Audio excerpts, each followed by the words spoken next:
The Home Tech Podcast is supported by listeners like you. To find out more, go to HomeTech.fm/support.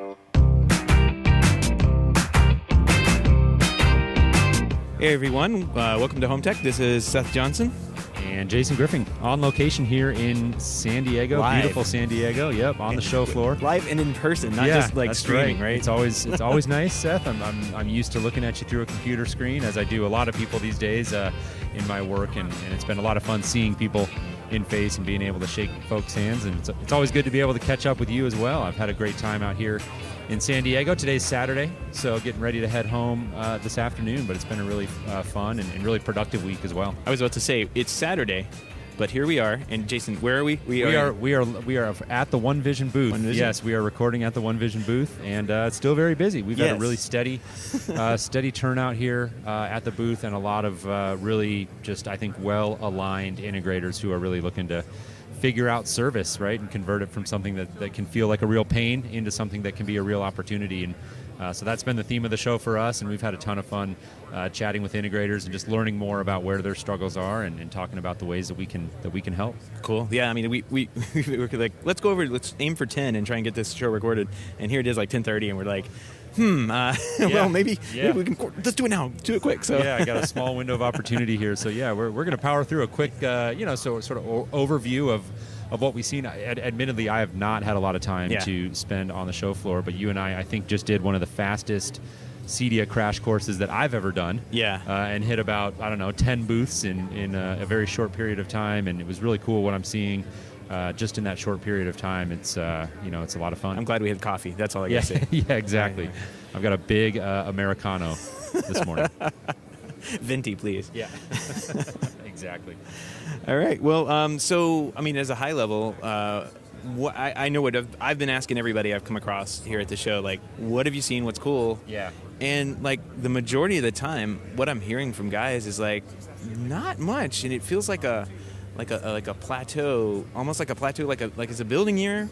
Like there's still like odds and ends that have popped up that look really cool. Yeah. But for the most part, it feels just like in the pro channel here, it feels just like it does in like the DIY channel, where everything is just kind of sitting still, and we're all kind of waiting on what is the next big thing. And that's the feedback I've gotten from guys. Yeah, I think it's tough. I think we come to CEDIA every year, and we want to see that big blockbuster story that gets everybody talking.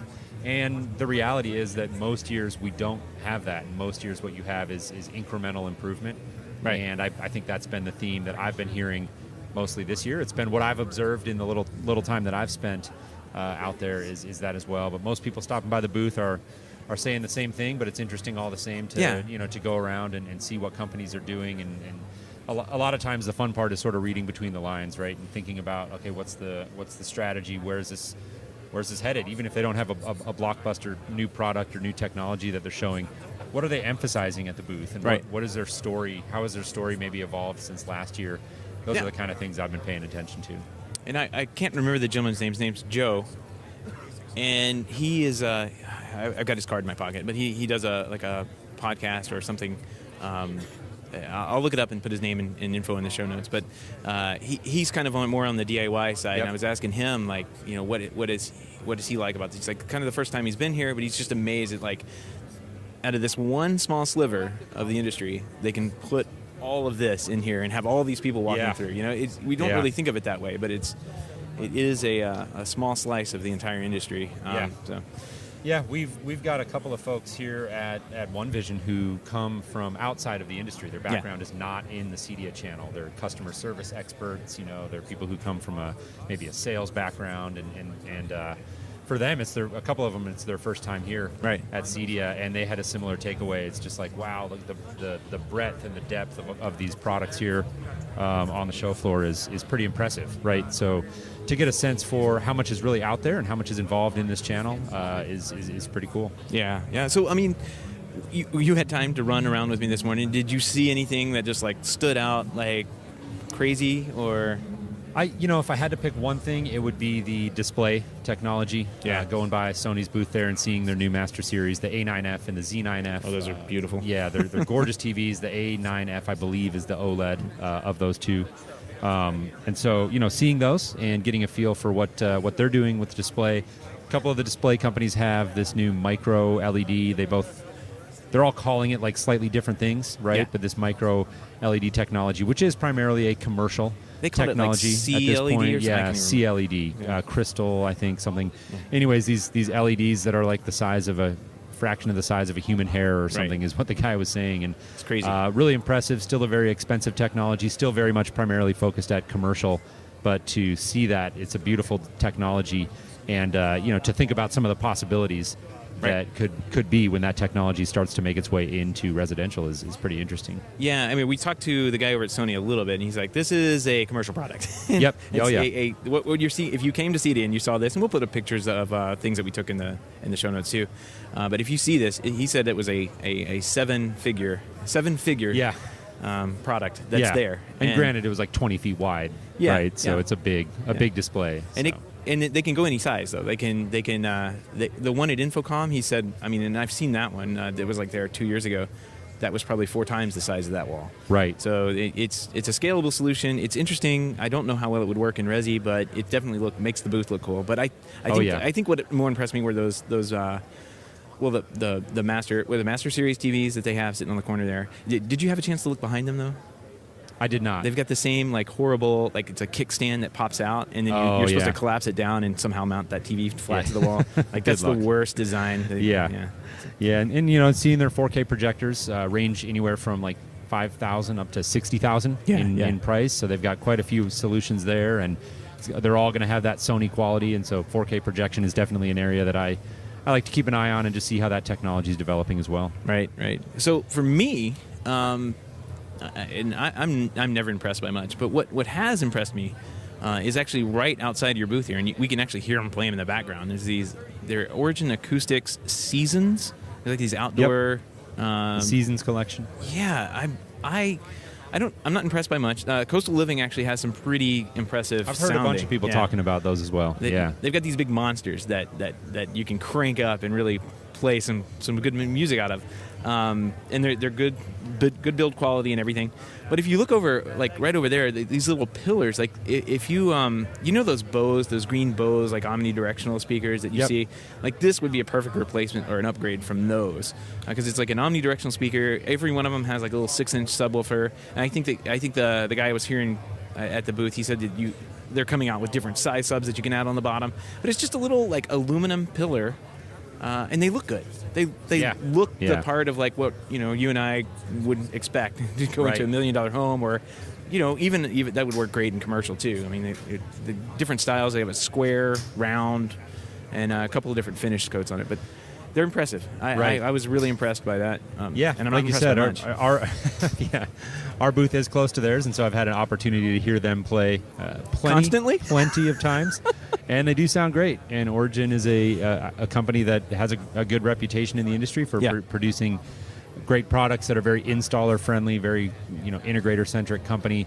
And so I've heard quite a bit of talk of those, and the performance sounds good. I know the Coastal Audio stuff I've heard quite a few people talking about as well, and outdoor audio in general, as was the case last year, has been pretty much everywhere on the show floor. We've been seeing quite a bit of that, and so it's not a surprise, I suppose. So way over in the corner. And I don't know if you've seen this. There's an automated umbrella, and it's got... No, I didn't see that. It's an app-controlled. It's got a little camera in it. It tracks the sun. It's solar-powered. It's smart home enabled. It's got a camera in it for some reason. And why not? It's got Harman Kardon speakers built into it, too. Wow. So I got a little video we'll put up online, too. that one kind of... like it was odd enough. I just have to mention it. Don't know if it's practical or anything like that for the CEDIA channel, but definitely, I mean, it's an interesting piece that's here. Yeah, no, it's funny to see those solutions that you just don't necessarily expect to see. But and your guys here, we need your little... is that the mower, the robot mower? I gotta go see those guys. Yeah, it's like right over there somewhere. Okay, cool. Yeah, I'll have to go check that out.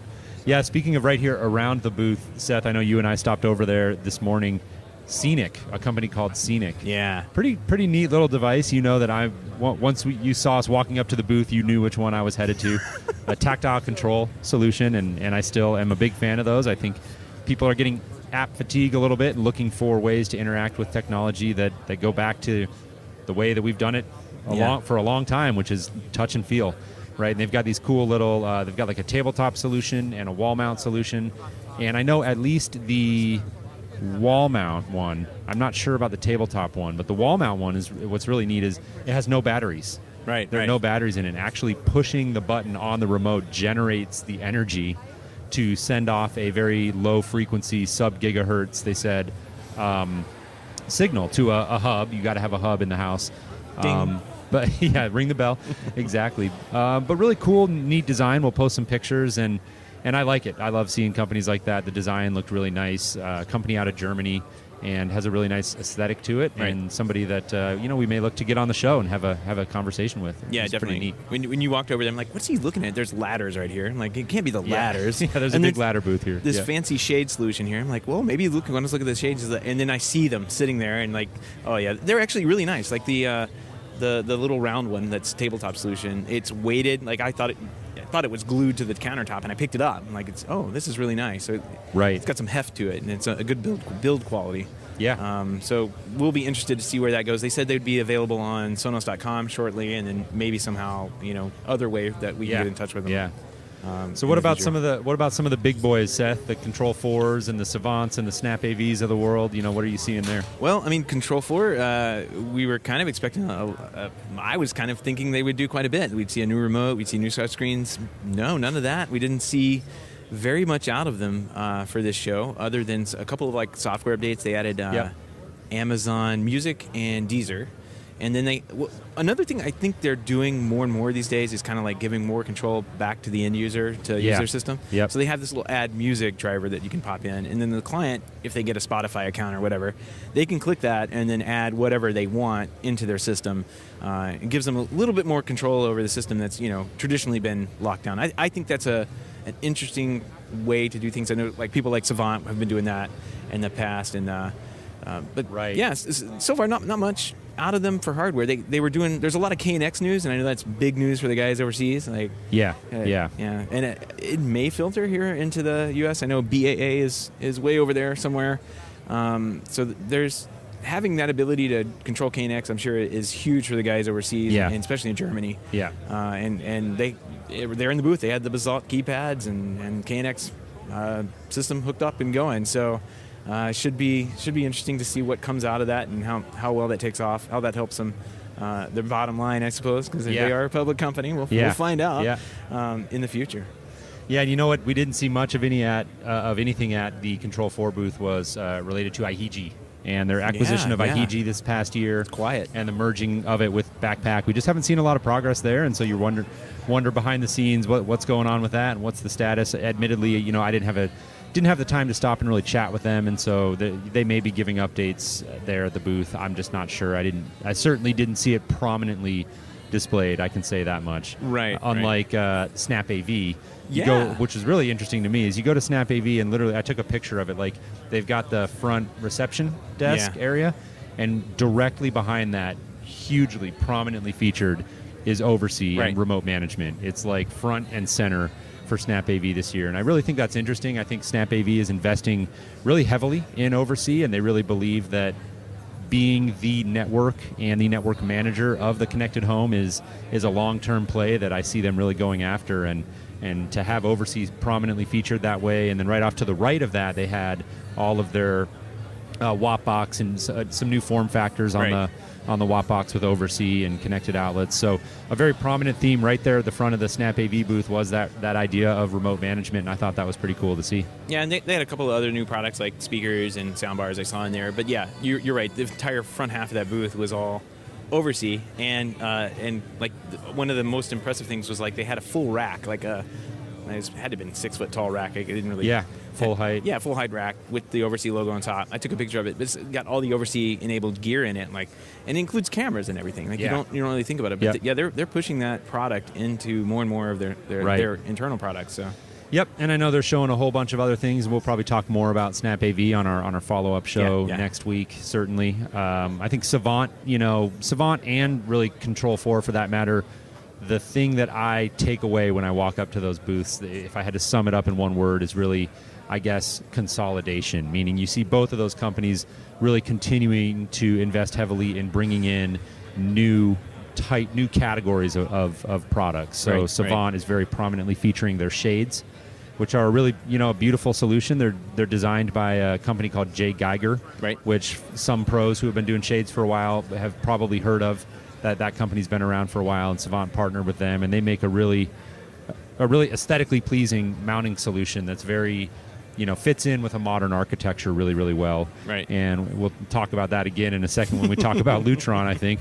But they're prominently featuring those. They're prominently featuring Artisan speakers who they acquired, I think, just this past year. Oh yeah, if I recall they were correctly. right in the corner. So sort of following along the same lines of what you see Control 4 doing, bringing in speaker lines and other products like that to expand their offering and really just be more comprehensive. So that was one of the big things that I observed at the Savant booth. Yeah. The other thing, with Savant, and this is something that I know when Bob Madonna came back a couple of years ago at the Savant Dealer Conference when I was still an integrator, one of the big things that he talked about was this move towards embedding their host software into more devices, making it more lightweight so it doesn't require a whole lot of processing. And you see that. No more Mac Minis. Right, yeah, exactly. and how far they've come. They've got a sound bar that has an embedded host in it. They've got a thermostat that has an embedded host in it. And so you see them really moving in that direction of how can we make the host available in lighter weight, cheaper devices so that it's easier to get into the home. So it's a pretty interesting trend there. Yeah, one of the demo that they had there was the thermostat on the wall. It looked good. Nice little color touchscreen, I guess, thermostat that's sitting there. And it's got the host controller built into it, so it's actually controlling the AV gear that's sitting right next to it on the display there. I thought that was pretty slick. Yeah. So that was cool. And again, we'll talk more about Savant on our next show. What else, Seth? I mean, I know we explored around a little bit. We did stop by the Lutron booth. We'll mention that very quickly. I saw one thing that jumped out at me there was something that they were calling My Lutron, and unfortunately did not have time to speak with anybody at the booth about that, but you and I poked around with it a little bit. And it appears to be a modern and much improved solution to what is now SCT, which is their shade configuration tool. And any pro listening to it is probably familiar with SCT if you've done shades before. And while it is a functional piece of software, it is very utilitarian and old school, and it has been in need of an upgrade for a very long time. And so this looked pretty cool. Again, didn't have a chance to talk with anybody about it, so I don't know if this is available now or if it's something they're just showing as a prototype to a preview of coming attractions, so to speak. Right. But that was one of the things that jumped out at me at the Lutron booth. Yeah, no, that it looked pretty good. I mean, we nobody was there, so we just started playing with it. Like, what the heck is My Lutron? And it looked pretty cool. They also had their shades, right? So their shades on display. Their new Savant style shades. Can I say that? Yeah. The mounting brackets looked exactly like J. Geiger Savant. So it'd be interesting to see how not that a coincidence there. Yeah, see how that progresses. Not a coincidence. Yeah. And they were also, I guess, the Ketra demo is pretty slick now. Yeah. So everybody is talking about that here at the show. Like, go by and check out the Ketra demo. Those guys were here last year as Ketra, and between last year and this year, they were purchased by Lutron. So now they're in the big green booth, so to speak. Yeah. One of the other areas I know we stopped by is Neo. Chatted with the folks at Neo. They've got their Neo Pro program now, and it was cool to see. They've got a dedicated remote, a new remote that looks very similar. It's black, not silver. I think that's only going to be available to the pros, and it's got some features that the other one doesn't. Like, I think direct integration with Control 4 they were talking about, Kaleidoscape. They're working with Crestron, some other companies to make that remote really seamlessly integrate with professional solutions. There's some margin in it for dealers. I think about 30 points is what they said there. Yep. And a management portal that dealers will have access to, multi-brain support. That was cool. So that's pretty cool. You can put a bunch of them throughout the home, and they mesh together, and you don't get a single point of failure, and you can distribute that control out through the home a whole lot better than you could otherwise. So some neat things going on there, and it's always interesting to me to see companies like that whole theme we've been talking about, kind of meeting in the middle, right? There are companies moving down market to try and get cheaper solutions in place that really go direct to consumer, and then you see companies like Neo, who have traditionally been very consumer focused, trying to do a better job at catering to the pro. And I think that's an interesting trend, as it has been for the last 3 or 4 years. Yeah, where I see them, especially even at the price point they're at, with the finish that they are, they're like kind of an upgraded version of the Logitech Harmony line. And Logitech's actually here. They have a booth way down at the other end that we didn't make it to. I saw that. I think that's kind of like going to be their main competitor. So like, yeah, they appear to be aiming in that direction, right? I would agree with you there. And all of the Control4 dealers that have been wanting a new remote are probably going to slide right over there. Yeah, well, it's interesting that Control4 has basically partnered with them, right? And that new Pro remote. Well, they didn't. No. So there's a driver that's written by Janus, which is a developer out of UK.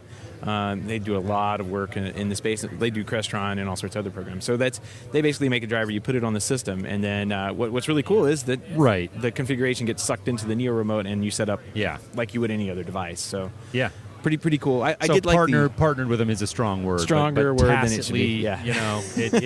It is now a solution for a handheld remote if you're a Control4 dealer. Yep, so there absolutely. you go.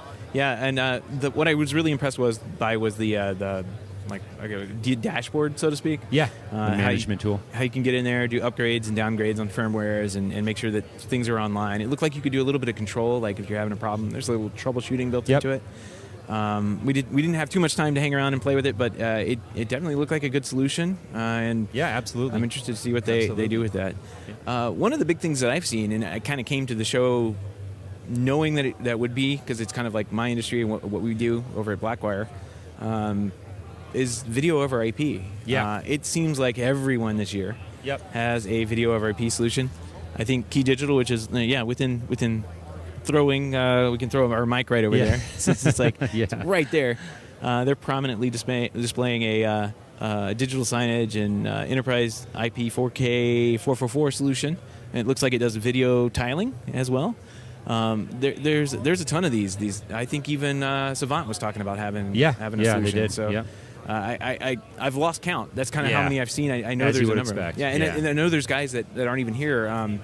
There were Wirestorm, which one of the, I can't remember. I think it's Carlos. I want to say was telling me about at the HomeTech Happy Hour. Yeah, which is great. Yeah. We got to talk about that too.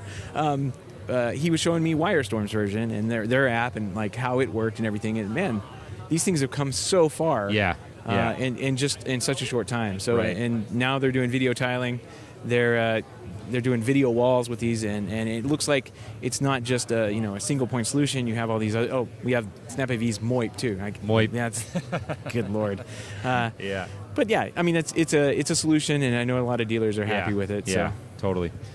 Yeah, well, let's wrap it up here. Like you said, we wanted to touch on the HomeTech Happy Hour and thank everybody who showed up there. We had a great turnout this year, really fun time seeing everybody and meeting some supporters of the show. Really meant a lot to us, and we want to thank again Chow Mein for being our sort of platinum sponsor there and helping out with that. We really appreciate that. Again, check out Chow Mein. Great company that does driver development and has a lot of great solutions out there.